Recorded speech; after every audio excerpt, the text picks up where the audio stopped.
Good evening. I'm Amy, and tonight's Live About Five are creative ways that we can honor and memorialize our loved ones, right? So, this week has been a lot about grief, and grieving someone doesn't even mean they're passed away, right? It could be that you are estranged, it could be that they were once in your life and no longer are.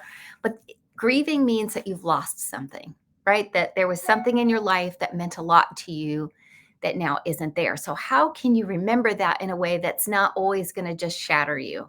And part of that is going to be being creative and remembering all the good things. And a lot of the times, what we're remembering is what was great about when we were with them, right? We can remember what's great about them, but a lot of the times it's about the relationship and the experiences, the trips, the travel, the fun, the memories, the ups, the downs, right? And so often I think we want to just forget anything happened when something breaks. Maybe a marriage, maybe a friendship, maybe a parental relationship, maybe a death, maybe a loss of a job, maybe estrangement from friends. But we often just think, all right, that's it, that's done. And it's not when it means enough to you that you're grieving it. You can't just pretend it never happened. You've got to find a way to honor it. And we've talked about ways that we can, what happens in the moment when you have a sudden loss, and skills that we can develop now to help us with that. We've talked about the stages of grief, and tonight's about memorializing or honoring the memories that we hold so dear and creative ways to do that. And so the first thing I always think about is to create a memory book. And this can be not just photos, but can also be, letters that they wrote you or notes that they left you, screenshots of texts printed out, movie tickets, napkins from favorite restaurants, anything that reminds you of your loved one. And you can put it in one place. Let's say right now that you can't really face making that book. I suggest that you just get a gathering place, or when you find something and you just feel bereft and lost in that moment, you can gather it all in one spot. They're quick and easy. You could just find an empty box in your home, maybe an Amazon box. You could find an organizer if you want to get that serious about it from like a Staples or something. But we don't want to just ignore those items or just throw them away, right? Or give them away, because they actually do mean a lot to us, but we may not want to have them all around right now. So I suggest organizing them in a specific place so that when you're ready and you go to create that memory book, all of those things will be brought back to you. I particularly resonated with this practice when I just decluttered my basement this year, and I found so many incredible memories of our loved ones. My grandmother, the girl's grandmother, the girl's grandfather, lots of amazing people in our lives that aren't in our lives anymore. And I saved each item to go back to when I was a little bit stronger. As I was decluttering, it was extraordinarily emotional, right? The loss was really heavy for me, which is why I had avoided decluttering for so long. Trauma really can bring us low. But now I know all of that's there. And I'm looking forward to the time when I feel a little bit stronger and have more of a bandwidth to go down there and make like a memory book. Next is to plant a memorial tree or plant. You could make it their favorite tree, you could make it their favorite plant, right? But something living in their memory. You could light a candle, right? You could have a special candle, a scent that you know that they absolutely loved.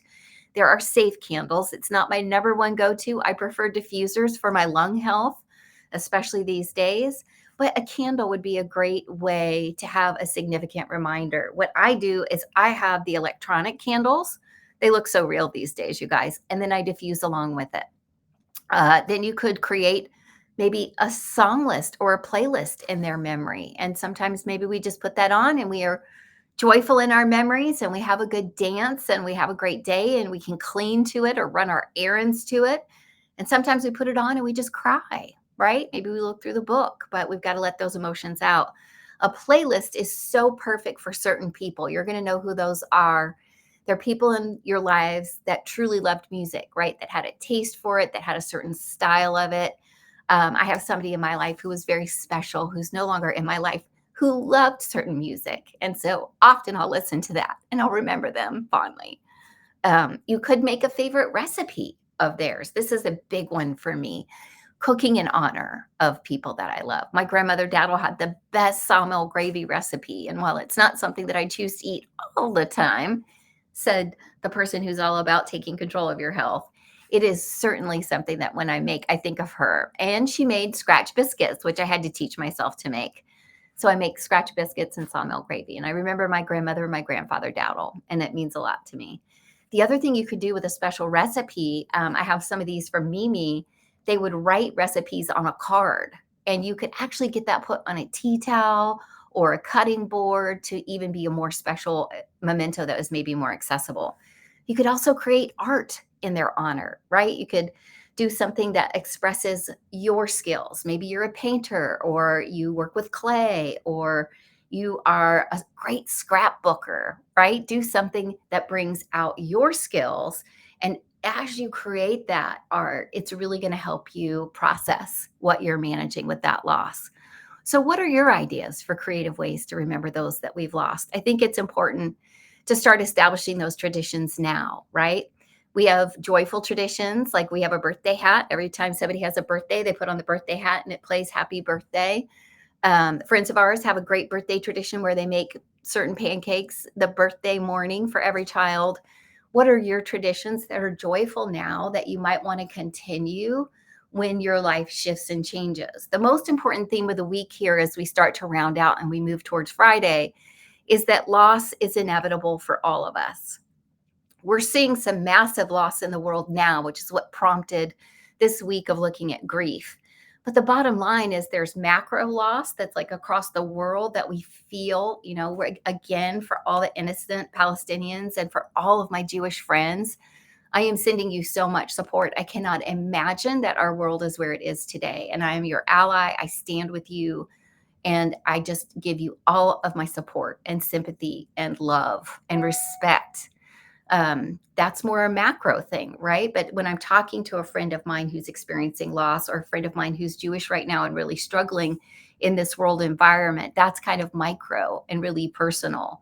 So we want to think about these practices in both settings. So maybe there's something you can do to honor all of the loss that has been happening that will help you process it as well.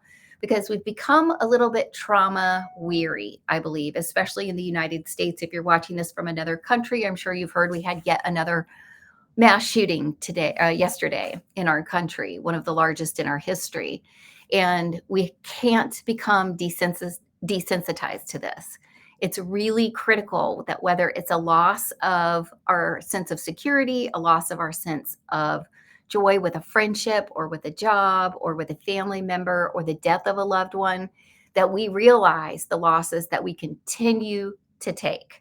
And the body's going to keep score, right? So if you're someone who's always tired, whose thoughts are scattered, who has trouble with your memory, who feels like you always have brain fog, who sleeps but is tired, you could be experiencing just the effects of long-term trauma, right? Maybe you grew up in a difficult home. Maybe you had a horrible defining experience in your life and you just are working to move beyond that. But the key is to really do the work. And I know it's awful. I know what happens is not fair, but I want you to remember that your struggle is not assigned by worth. This did not happen to you. All the things that happen to us that are a struggle for us don't happen to us because we deserve them. It is the fate of the world, right? It is something that is happening and we can fight against it. We can learn to process it. We can learn to heal from it and we can do better. And sometimes that needs to be in the form of processing through creating a memory and honoring what we've lost here, right? So I want you to tell me how you would do that. What is it? Do you have a tradition in your family? Or is there something that as I spoke was triggered in your heart where you thought, oh, you know what I could do? I could do this for my friend Bob, or I could do this for my sister Helen, or I could do this for my brother Bill. Whatever it is, I want you to remember it. And I want you particularly to remember our discussions this week about being prepared today for loss tomorrow. Because if you are fortunate enough, as I have been, to live until the age I am, you will experience loss.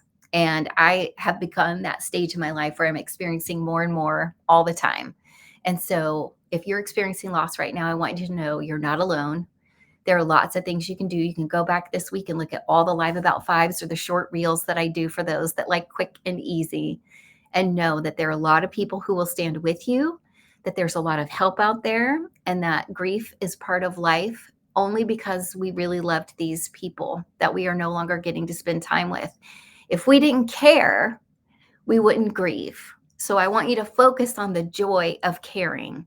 And I don't want you to miss today because you're so busy grieving for yesterday.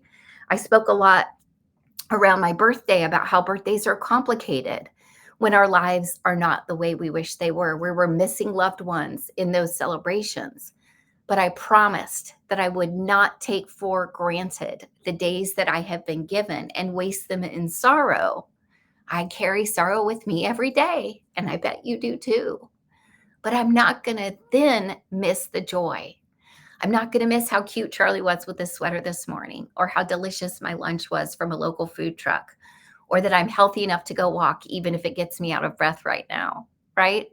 I can be sad and I can be grateful and joyful at the same time. And if you're where you can't feel that second part, that gratefulness and that joyfulness, let's talk and let's get you some support because you deserve it. You deserve to feel all that joy and have all those great memories. I hope this is helpful. I'm so grateful you're here and I look forward to seeing you back here tomorrow, live about 5.